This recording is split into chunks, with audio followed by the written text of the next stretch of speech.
स्वच्छ, सुंदर आणि नीटनेटक्या घरात कायमस्वरूपीच लक्ष्मी नांदत असते हे तितकंच खरं. आणि ती आपल्या घरामध्ये तिचा वास आहे हे कसं ओळखायचं, तर ते आपलं घर कसं प्रसन्न, आनंदी दिसतं आणि ते बघून आपल्याला त्या घरामध्ये कायमस्वरूपी राहावंसं वाटतं.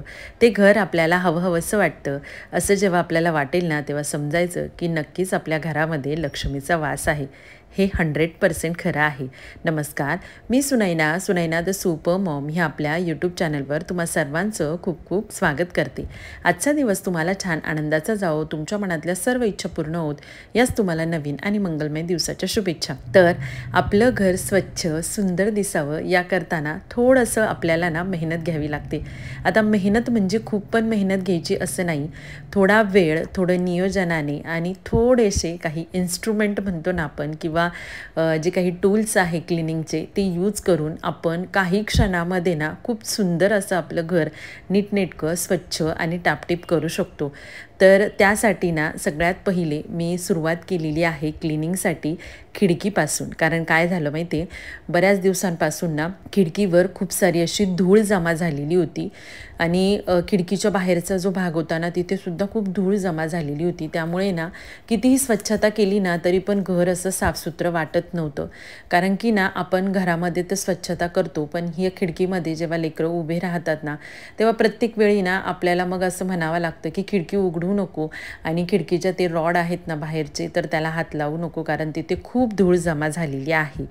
तर ते टाळण्यासाठी आपणच जर आपल्या विंडोज ज्या आहेत त्या जर व्यवस्थित क्लीन ठेवल्या ना, तर एकदम मस्त असा सूर्यप्रकाश ना आपल्या घरामध्ये येतो. त्यानंतर खिडकीची जाळी जर लावली ना, तर स्वच्छ सुंदर अशी हवा, खेळती हवा आपल्या घरामध्ये राहते. आणि म्हणू शकतो ना एकदम खेळती हवा आपल्या घरात राहिली ना, तर त्या घरामध्ये ना आपल्याला कायमस्वरूपी पॉझिटिव्हिटी येत असते आणि आपलं मनसुद्धा उल्हासित राहत असतं. आणि सगळ्यात महत्त्वाचं म्हणजे जेव्हा प्रॉपर सूर्यप्रकाश आपल्या घरामध्ये येतो ना, तेव्हा आपल्याला जास्त लाईट्स वगैरे सुद्धा यूज करण्याची गरज पडत नाही. तर जर नॅचरल सनलाईट आपल्या घरामध्ये येते आहे, तर आपल्याला आर्टिफिशियल लाईटची गरज पडत नाही आणि त्यामुळे ना आपलं घर कायमस्वरूपी ना असं प्रकाशमय राहतं आणि त्यामुळे आपल्याला ना एक पॉझिटिव्ह एनर्जी यायला खूप सारी मदत होते. तर त्यासाठी ना आपल्या घराच्या विंडोज ज्या असतात ना, तर त्यासुद्धा क्लीन असणं तितकंच गरजेचं आहे. त्यामुळे म्हटलं चला स्वच्छतेला सुरुवात करू आपण आपल्या विंडोजपासून. तर हे जे काही टूल्स आहे ना, ज्या टूलने मी विंडो क्लीन करते आहे, ते टूल आहे ना मी मिशोवरून मागवलं होतं आणि खरोखर इतकं छोटंसं टूल आहे ते, पण इतकं उपयोगाचं आहे की ज्याने ना अजिबातही खिडकी पुसताना मला अजिबात कंटाळा येत नाही. फक्त रॉड पुसायची गरज पडते. बाकीच्या ज्या काचा किंवा सगळ्यात पहिले ना मी जी मेश क्लीनर यूज केलं, म्हणजे जाळी क्लीन करण्यासाठी जो ब्रश यूज केला ना, तो सुद्धा इतका सुंदर आहे ना. तर त्याने आपण 2दा-3दा फक्त जाळी जर अशी क्लीन केली ना, तर त्याच्यावरची धूळ सगळी निघून जाते. म्हणजे अक्षरशः मला एवढा छान अनुभव आलेला आहे ना, हे टूल आणल्यापासनं ना माझं विंडो क्लिनिंगचं काम एकदम सोपं झालेलं आहे. तुमच्यासाठी ना मी त्याची लिंक जी आहे ते डिस्क्रिप्शन बॉक्समध्ये नक्की देईल बरं का. तर हे जे टूल आहे ना, त्याला बाहेरच्या बाजूने फक्त रॉडला आहे ना पॅक बांधायचं असतं, की जेणेकरून ना ते खाली पडायला नको आणि कुणाला लागायला पण नको आणि ते फुटायला पण नको. तर त्यासाठी ना प्रोटेक्शन म्हणून त्यांनी ते मोठी दोरी दिलेली आहे त्याला नायलॉनची, ती आपण बांधून ठेवायची आणि छान मस्तपैकी ना जसं आपण बाहेरच बघत आहोत असं आपल्याला एक फिलिंग येतं आणि ते बघत बघत कधी ती विंडोची काच जी आहे ना ती पूर्णपणे क्लीन होते ना, तर ते सुद्धा आपल्याला समजत नाही. तर इतकं सुंदर मशीन आहे हे, अगदी छोटंसं टूल आहे. तर ते मी मिशोवरून ऑर्डर केलेलं होतं. तर बघा, बघता बघता छान मस्तपैकी ना माझी विंडो पूर्णपणे क्लीन झालेली आहे. आणि याचा जो व्हिडिओ आहे ना, तो मी पूर्ण इन डिटेलसुद्धा व्हिडिओ टाकलेला आहे की कशा पद्धतीने हे वर्क करतं ते. तर यासाठी ना मी एक छोटंसं सोल्युशन यूज केलेलं होतं. कारण हे जे विंडो क्लीनर आहे ना, तर त्याला थोडंसं असं गुळगुळीत म्हणू शकतो आपण, सर्फचं पाणी म्हणा किंवा साबणाचं पाणी म्हणा असं लागतं, तर ते छान वर्क करतं. पाण्यात चांगलं वर्क करत नाही ते. आणि त्यानंतर मग ह्या ज्या स्लायडिंग लेन्स ज्या आहेत ना त्याही व्यवस्थित क्लीन करून घेतल्या. पहिल्यांदा काय करायचं, आपला जो साधा ब्रश असतो ना तर त्याने व्यवस्थित सगळी जर धूळ काढून टाकली आणि त्यानंतर ना थोडंसं ओलं करायचं त्या लेन आणि नंतर मग एखादा कपडा म्हणा किंवा कॉटनच्या साहाय्याने, माझ्याजवळ आहे ना एक काणस आहे की ती काणस ना बरोबर त्या लेनमध्ये जाते. मग त्याला तो कॉटन मी लावून आणि त्याला रबर लावलं आणि छान ओढून घेतलं मस्तपैकी त्या लेनमधून. तर लेन एकदम क्लीन आणि क्लिअर व्हायला खूप सारी मदत झाली. तर चला, सगळ्या विंडो माझ्या दोन्ही तिन्ही पण क्लीन झालेल्या आहे आणि त्यानंतर मी बाल्कनीकडे आलेली आहे. तर बाल्कनी सगळ्यात महत्त्वाची माझी आज मला क्लीन करायची होती, कारण बाल्कनीमध्ये ना माझ्या डोळ्यांना ना अजिबात म्हणजे सहनच होत नव्हतं. नुसतं अशी अनक्लीन वाटत होती. अनक्लीन म्हणण्यापेक्षा ना तिच्यामध्ये नीटनेटकेपणाच वाटत नव्हता. कुठे काय वस्तू असं झालं होतं थोडंसं तिचं. आणि ना मी कांदे पण सुकत घातलेले होते, तर ते पण बऱ्यापैकी संपत आलेले होते, तर त्याच्यावर पण बरीचशी धूळ जमा झालेली होती. मग विचार केला की हे जे कांदे वगैरे आहे ना ते सगळे एका ठिकाणी व्यवस्थित क्लीन करून आणि प्रॉपरली ऑर्गनाइज्ड करू. मग आपलं घर आहे ना आपण कितीही छान ठेवलं, कितीही क्लीन ठेवलं, पण ते जर आपण ऑर्गनाइज्ड प्रॉपरली केलं नाही ना तर ते आपल्याला आहे ना नीटनेटकं वाटतच नाही. तसंच काहीसं माझ्या बाल्कनीच्या बाबतीत झालेलं होतं. माझी बाल्कनी मी रोज क्लीन करते, पण ती प्रॉपरली ना मला ऑर्गनाइज दिसत नव्हती ना, त्याच्यामुळे मग मला एकदम असं अनक्लीन वाटत होतं. मग सगळ्यात पहिले ना हा जो डोअर आहे ना तो व्यवस्थित क्लीन केला. हा पण काचेचा डोअर आहे, त्याच्यामुळे ते जे मी मगाशी तुम्हाला सोल्युशन सांगितलं ना, तर ते सोल्युशन मी काय तयार केलेलं आहे, पाणी घेतलेलं आहे, त्यामध्ये थोडासा 1 चमचा सोडा टाकायचा, त्यामध्ये थोडंसं लिक्विड डिश सोप टाकलेलं आहे आणि थोडंसं विनेगर टाकलेलं आहे. तर जे काही आपले चिकट डाग जे असतात किंवा धूळ जर चिकटलेली असेल ना तर ती मिनिटात निघून जाते. म्हणजे जास्त आपल्याला मेहनत करावं लागत नाही, कारण कुठलंही काम करायचं म्हटलं ना तर जास्त आपण मेहनत जर लावली तर काम आपल्याकडनं कमी होतं. त्यामुळे जास्त काम आपल्याला करायचं असेल तर आपण कमी मेहनत जर केली ना तर जास्त काम आपल्याकडनं होतं. आणि आपल्याला पण आहे ना एक काम करताना आहे ना कंटिन्यू उत्साह राहतो, कारण आपण हात फिरवला की लगेचच चमकायला लागतं, हात फिरवला की लगेचच चमकायला लागतं. ते बघूनच आपल्याला असं वाटतं ना की सारखं काम करत राहावं. मग त्याच्यामुळे छान मस्तपैकी ना ते सोल्युशन आहे ना त्या डोअरवर पूर्ण टाकलं आणि छान मस्तपैकी व्यवस्थित पुसून घेतलं ओल्या कपड्याने. आणि ती जी जाळी होती ना तर ती व्यवस्थित त्या माझ्याजवळ जे मेश क्लीनर आहे ना ब्रश, तर त्या ब्रशने क्लीन करून घेतलं. तर एकदम मस्त दरवाजा डोअर जो आहे फ्रिज डोअर तो एकदम सुंदर दिसायला मदत झाली. आता त्यानंतर ना हे जे कांदे वगैरे होते ना ते सगळे मी काढून घेतले. एक माझ्याजवळ पाटी आहे. सहसा कांदे झालं, लसूण झालं ना, हे आपल्याजवळ ज्या विणलेल्या पाट्या असतात ना बांबूच्या, तर त्याच्यात जर ठेवले ना तर त्यांना छान हवा पण लागते आणि छान व्यवस्थित खूप दिवस पण राहतात. तर मग आता ते त्या पाटीमध्ये मावे इतके पण झालेले आहेत आणि ते याच्यामध्ये जर आपण जर ठेवलं ना बाल्कनीमध्ये तर 1-1.5च्या नंतर चांगलं छान ऊन पण येतं, त्याच्यामुळे त्याला ऊन पण मिळेल. आणि लसूण पण आहे ना मी बऱ्याचदा उन्हामध्ये ठेवत राहते, त्याच्यामुळे मग तो जास्त दिवस टिकायला पण आपल्याला मदत होते. काय केलं, ह्या माझ्याजवळ 2 आहे ना बास्केट आहेत, तर त्या बास्केट आहे ना मी इथे बाल्कनीमध्ये ठेवलेल्या होत्या. एक्स्ट्राच्या बास्केट आहे माझ्याकडे ह्या, तर मग त्या मी बाल्कनीमध्ये ठेवलेल्या होत्या.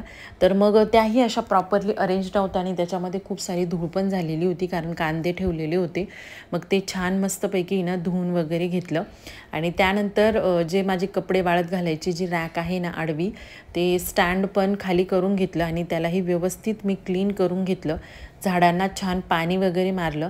आणि माझ्याजवळ जे सोनचाफ्याचे झाड आहे ना तर त्याला आहे ना अशी धूळ पण जमा झाली होती आणि थोड्याशा अशा मुंग्या लागायला लागलेल्या होत्या, कारण उन्हाळा आहे ना, तर त्याच्यामुळे मग म्हटलं त्याला पाणी वगैरे मारून देऊ त्याच्या पानांना, तर मग तो कसा असा छान फ्रेश होतो. आता त्यानंतर ना मी छान ऑर्गनायझेशनला सुरुवात केली. हे माझ्याकडे एक स्टँड होतं, ते स्टँडवरती ठेवलं की जेणेकरून ना त्याच्यामध्ये काहीही मला छोट्या मोठ्या गोष्टी व्यवस्थित अरेंज करता येतील ह्या उद्देशाने. आणि बाल्कनीमधला जो पसारा आहे ना तो त्यानिमित्ताने ना कमी व्हायला मदत होईल आणि ना कुंड्यांना पण जागा होईल, कारण मला आहे ना अजून वेगवेगळी ना झाडं लावायची आहेत. बाल्कनीमध्ये ना माझ्या व्हायचं कसं की एक माझा जर सिलेंडर एम्प्टी झाला ना तर तो सिलेंडर मी तिथे जी रॅक बनवलेली आहे तर त्यावर ठेवून देत असते. पण मग व्हायचं असं की मग तिथे ना प्रॉपरली मला कुंड्या पण अरेंज करता येत नव्हत्या आणि ते सिलेंडर पण ठेवता येत नव्हतं आणि ते सिलेंडर त्यांनी खाली ठेवलेलं होतं, कारण लास्ट टाईम आहे ना त्यांनी ऑर्गनाइज्ड केलेली होती बाल्कनी. आणि ऑफकोर्स प्रत्येकाच्या आहे ना बघण्याचा दृष्टिकोन किंवा पॉईंट ऑफ व्ह्यू वेगळा असतो. त्यांनी त्यांच्या पद्धतीने सेट केलेलं होतं. मग मी म्हटलं मी माझ्या पद्धतीने सेट करते की जेणेकरून सिलेंडर पण वरती गेलं पाहिजे आणि कुंड्या ज्या आहेत ना त्याही व्यवस्थित प्रॉपरली ऑर्गनाइज्ड झाल्या पाहिजे.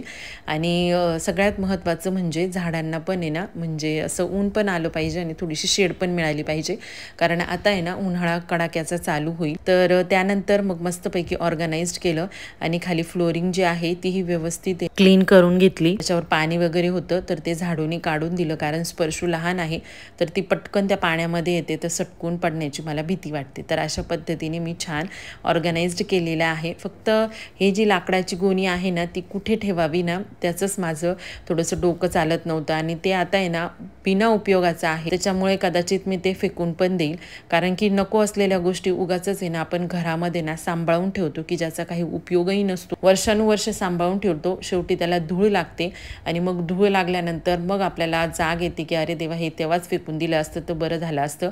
तोपर्यंत आपण त्याला बिना कामाचं सांभाळत बसतो, आपल्या घरामध्ये ना पसारा वाढवत बसतो. त्याच्यामुळे ना आपल्याला असं अस्वस्थता येते, त्यामुळे घरामध्ये अडचण तर तयार होते आणि घर पण फ्रेश वाटत नाही. तर ते काढून जर टाकलं ना तर अजून सुटसुटीत बाल्कनी दिसायला मदत होईल. त्याच्यामुळे मग मी ते थोड्याच दिवसामध्ये काढून टाकणार आहे. त्याच्यामध्ये ज्या वस्तू महत्त्वाच्या आहेत त्या ठेवेल, बाकीच्या वस्तू फेकून देणार आहे. कारण जेव्हा मी फर्निचर केलं ना रिसेंटली आता किचनमध्ये तर त्याच्याशी रिलेटेड थोडेफार काही गोष्टी आहेत त्याच्यामध्ये, तर उपयोगाच्या गोष्टी ठेवायच्या, न उपयोगाच्या गोष्टी त्या पहिल्यांदा फेकून देणार आहेत मी. कारण ना माझा एक फंडा आहे की ज्या गोष्टी ना आपल्याला वाटतायत का त्या आपल्याला आत्ता उपयोगाच्या येणार नाही.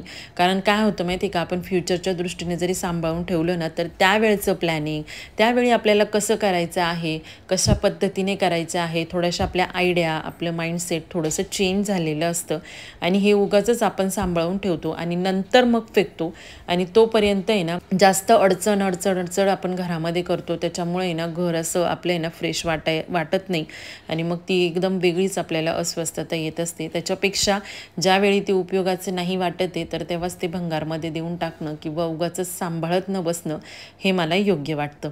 तर चला आतमध्ये घरामध्ये आलेली आहे मी आता आणि छान मस्तपैकी ना घर क्लीन केलेलं आहे, पुसून घेतलेलं आहे. घर पुसलं ना की आपल्याला एक वेगळीच पॉझिटिव्ह एनर्जी यायला मदत होते, हे तितकंच खरं. कारण थोडेफार काही गाळाचे वगैरे असे पाय आमचे गेलेले होते, कारण की ती नाही म्हटलं तर धुळीचे पाय घरामध्ये आले की मग ते असं एकदम गलिच्छ वाटायला लागतं. आणि त्याच्यानंतर मग हे मॉप वगैरे ना छान मस्तपैकी क्लीन करून उन्हामध्ये ना सुकत घातले. उन्हात सुकत घातला ना मॉप आणि असा टांगून ठेवला ना तर मग छान सुकला पण जातो, पाणी निथरून जातं आणि त्याच्यामध्ये ना वास येत नाही, सगळ्यात महत्त्वाचं. आणि त्यानंतर मग आता मी आलेली आहे बाथरूममध्ये.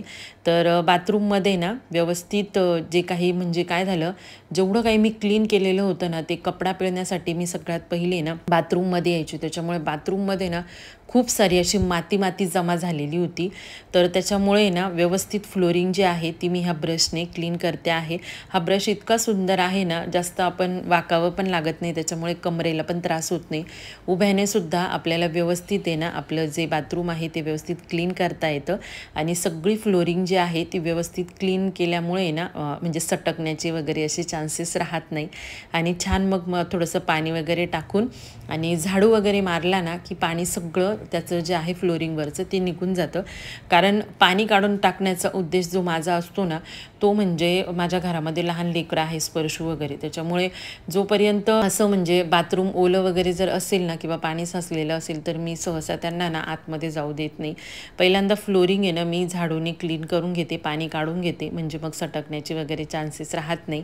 आणि मग लगेचच माझं बाथरूम वगैरे क्लीन झालं की मग हे जे नळ आहेत ना ते रेग्युलर बेसिसवर मी कशाने घासत असते, आपला जो भांड्यांचा साबण असतो ना तर त्याने जर आपण हे नळ जर क्लीन जर केले ना, कुठलं तुम्ही लिक्विड कोरडं डिश सोप घ्या, नाहीतर मग जो भांड्यांचा साबण असतो त्याने घासा. पण त्याने जर घासलं ना तर मग जे आपल्याकडे आहे ना बोरिंगचं पाणी येत असतं, मग त्याच्यामुळे ना ते बोरिंगच्या पाण्याचे जे डाग असतात ना ते डाग पूर्णपणे निघून जायला मदत होते आणि असे पांढरे पांढरे डाग पण त्यावर पडत नाही. आणि सोबतच लगेचच मी मग झालं, बादली झालं, ह्या गोष्टी ना व्यवस्थित क्लीन करून टाकत असते. म्हणजे मग आहे ना बाथरूम एकदम असं रेडी टू यूज, क्लीन आणि असं सुंदर वाटतं, एकदम छान. आपल्याला बाथरूममध्ये जेव्हा आपण एंट्री करतो ना तर तेव्हा एकदम असं छान प्रसन्न वाटतं. जरी आपण झोपेतून सकाळी उठून गेलो ना तरी पण त्या बाथरूमकडे बघून एकदम अशी झोप उडून गेल्यासारखी होते आपली, एवढं प्रसन्न वाटतं बाथरूममध्ये. त्यानंतर ना घरातले फॅन, कारण फॅन लावल्यानंतर बाहेरची धूळ घरामध्ये येते आणि फॅनच्या पात्यांवर धूळ जमा होते, त्यामुळे ते फॅनसुद्धा एकदम अस्वच्छ दिसतात. आणि जास्त धूळ जमा झाली तर मग त्या धुळीचे गोळे गोळे ना फरशीवर पडतात जेव्हा आपण फॅन ऑन करतो तेव्हा. त्यामुळे आपलं घर स्वच्छ दिसण्यासाठी फॅन हे रेग्युलर बेसिसवर क्लीन करणं सुद्धा तितकंच गरजेचं आहे. आणि तो फॅन आहे ना माझ्या हाताखाली होता, म्हणजे जेणेकरून मी त्याच्यावर जर चेअर जर ठेवली ना तर उभं राहून ना मी व्यवस्थित तो क्लीन करू शकत होते. जास्त मी रिस्क घेत नाही, कारण हॉलमधला जो फॅन आहे ना तो थोडा रिस्की आहे, माझा हात पुरत नाही, त्याच्यामुळे मग मी तो पुसत नाही. किट्टूचे बाबा आले की मग शनिवारी किंवा रविवारी त्यांना जेव्हा वेळ मिळतो त्याप्रमाणे ना ते पुसून काढत असतात. त्यानंतर वॉर्डरोबवर आहे ना थोडंसं आहे ना असं पसारा झाला होता, कारण वॉर्डरोब आहे ना लास्ट टाइम आहे ना आम्ही त्याच्यावर काही असं प्लास्टिक किंवा असं काही अंथरलेलं नव्हतं. तर आपल्या गव्हाच्या ज्या गोण्या असतात ना तर ती एक गोणी मी छान मस्तपैकी प्रत्येक वेळी अंथरून देते आणि छान व्यवस्थित पुसून घेतलंय. जाळे वगैरे होते ते काढून घेतलं आणि त्याच्यावरच्या वस्तू ज्या आहेत ना त्या प्रॉपरली ऑर्गनाइज्ड करून ठेवल्या. त्याच्यामुळे ना वॉर्डरोबच्या वरती जी काही धूळ वगैरे होती ना ती सगळी निघून जाण्यास मदत झालेली आहे. आणि जवळपास आता संपूर्ण घर कसं असं चकाचक दिसत आहे. तर उद्याचा व्हिडिओ सुद्धा खूप सुंदर असणार आहे, कारण उद्या मी करणार आहे किचनची सफाई, किचन क्लिनिंग करणार आहे आणि प्रॉपरली त्याचं ऑर्गनायझेशन करणार आहे. तर आजचा जसा व्हिडिओ तुम्ही पूर्ण आत्तापर्यंत बघत आला तसाच उद्याचा व्हिडिओसुद्धा बघा, तुम्हाला नक्कीच आवडेल. आणि व्हिडिओ इथपर्यंत बघत आला असेल तर प्लीज व्हिडिओला एक लाईक नक्की करा बरं का. तर कसा वाटला तुम्हाला आजचा व्हिडिओ ते मला कमेंटमध्ये नक्की सांगा. चॅनलवर नवीन असेल तर सबस्क्राईब करा. पुन्हा भेटू एका नवीन व्हिडिओमध्ये, तोपर्यंत बाय बाय, टेक केअर.